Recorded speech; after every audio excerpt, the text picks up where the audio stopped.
Welcome to this episode of Real Talk with Nurse Terrence.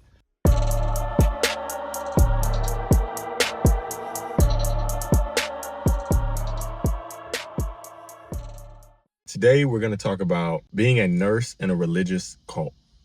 Now, I won't go into too many details. I will specifically stick to the medical part of being in a religious cult.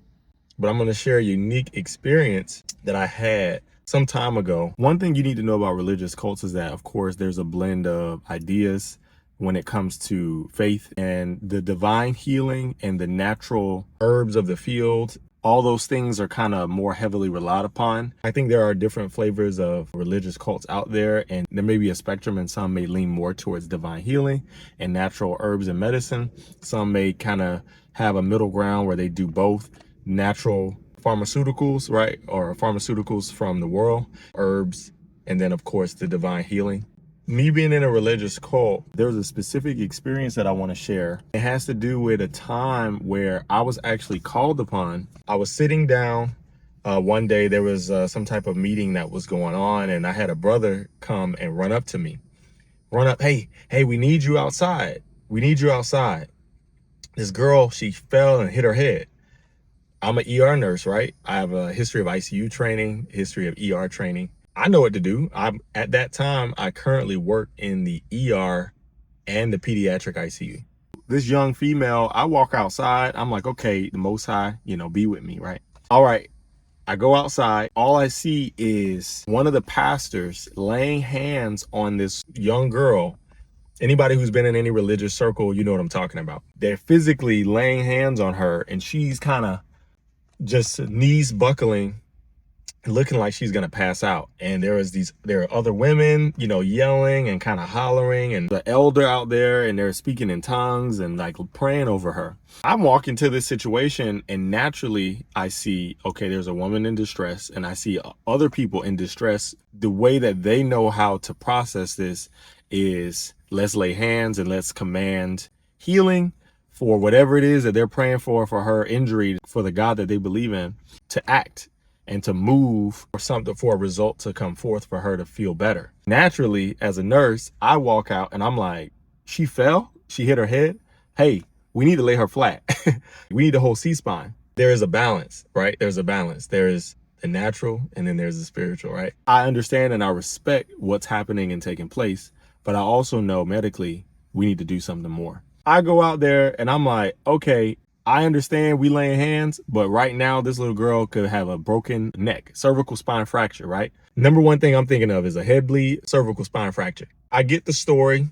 She was down somewhere on the land in the community at this compound. She was in the garden and fell and hit her head. I guess she went unconscious. She had a positive LOC. 12 to 16-year-old African-American female fell, loss of consciousness. She hit her head on a cinder block, blocks that in the garden. Well, she was a well-appearing, normal state of health. I don't know if she buckled and passed out or if she tripped and fell and hit her head and went unconscious for a brief period of time.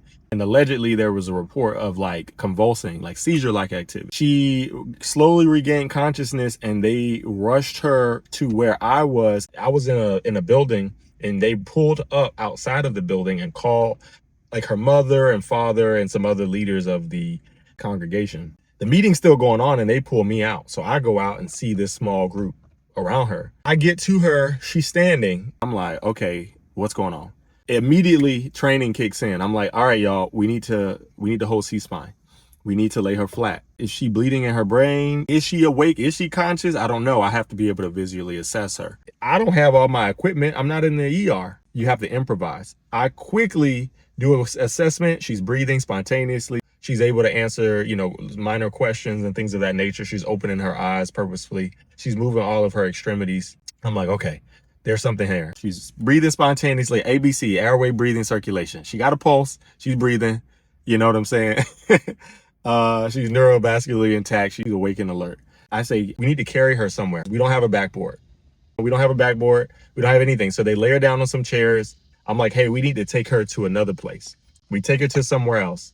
I lay her down. I'm assessing her. I improvise. I Google how to make a C-collar. I found a way to take her jacket and wrap it around her neck and under her armpits in such a way that it holds and stabilizes the cervical spine. And I'm assessing her, good pulses, 2+, upper and lower extremities. She is able to open her eyes, stick out her tongue. She's able to move her fingers and her hands. I did think she complained of some numbness and tingling a little bit in bilateral upper extremities, but for the most part, she was able to move them and her lower extremities appropriately. There was no obvious signs of trauma, no bleeding, no lacerations, no obvious, like anything, right? Obviously, it was too early for bruising. No abrasions, lacerations, et cetera, et cetera. So I'm looking at her. She looks, she looks okay. She just looks very weak.